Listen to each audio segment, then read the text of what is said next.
Hello students, जैसे कि आप सभी जानते हैं आहार के दो प्रकार के घटक होते हैं। एक होते हैं आहार के पोषक घटक यानी कि न्यूट्रिटिव कंपोनेंट्स, और दूसरे होते हैं गैर पोषक घटक यानी कि नॉन न्यूट्रिटिव कंपोनेंट्स। तो आज के इस वीडियो में हम न्यूट्रिटिव कंपोनेंट्स देखेंगे कि ये न्यूट्रिटिव कंपोनेंट्स क्या होते हैं, आहार के पोषक घटक क्या होते हैं, और इन पोषक घटकों में से आज हम खनिजों पर चर्चा करेंगे यानी कि मिनरल्स पर। आइए सबसे पहले ये देख लेते हैं कि आहार के पोषक घटक किसे कहते हैं। आहार के पोषक घटक वे घटक होते हैं जो ऊर्जा अथवा कैलोरी प्रदान करने में योगदान देते हैं। आहार के विभिन्न पोषक घटक होते हैं जो इस प्रकार हैं: प्रोटीन, कार्बोहाइड्रेट्स, वसा, विटामिन और खनिज लवण। इसे एक बार इंग्लिश में देख लेते हैं। Nutritive components of diet. There are components in the nutritional component of the diet that contribute to provide energy or calories. A diet consists of various nutritional components such as protein, carbohydrates, vitamins and minerals.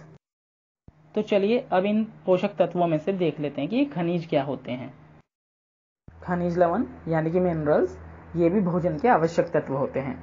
खनिज लवण अकार्बनिक तत्व होते हैं और शरीर को स्वस्थ रखने, शरीर की वृद्धि व विकास करने के लिए, दांतों के निर्माण के लिए और अम्ल और क्षार के संतुलन को ठीक रखने में विशेष योगदान देते हैं। हमारे शरीर का 4% भाग खनिजों से ही बना होता है। यद्यपि खनिज लवण शरीर को ऊर्जा प्रदान नहीं करते, तथापि शरीर की विभिन्न क्रियाओं जैसे कि तंत्रिका आवेगों के प्रेषण के कारण ही हमारे अंगों पर नियंत्रण स्थापित रहता है और हम अपने आसपास के वातावरण से सामंजस्य बिठा पाते हैं। और हार्मोन के निर्माण व दिल की धड़कन को बनाए रखने के लिए शरीर द्वारा खनिजों का प्रयोग किया जाता है। खनिजों को मैक्रो खनिजों तथा माइक्रो खनिजों में वर्गीकृत किया जा सकता है, अर्थात 2 वर्गों में वर्गीकृत किया जा सकता है। हमारे शरीर को माइक्रो खनिजों की अपेक्षा मैक्रो खनिजों यानी कि मुख्य खनिजों की अधिक मात्रा में आवश्यकता होती है। मतलब मैक्रो खनिजों की हमारे शरीर को ज्यादा मात्रा में आवश्यकता है माइक्रो खनिजों की अपेक्षा। मुख्य खनिज अर्थात मैक्रो खनिज जैसे calcium, phosphorus, sodium, chlorine, magnesium, potassium व सल्फर आदि हमारे शरीर के लिए नितांत आवश्यक होते हैं और प्रतिदिन इनमें से प्रत्येक खनिज की मात्रा 0.1 ग्राम आहार में अवश्य होनी चाहिए।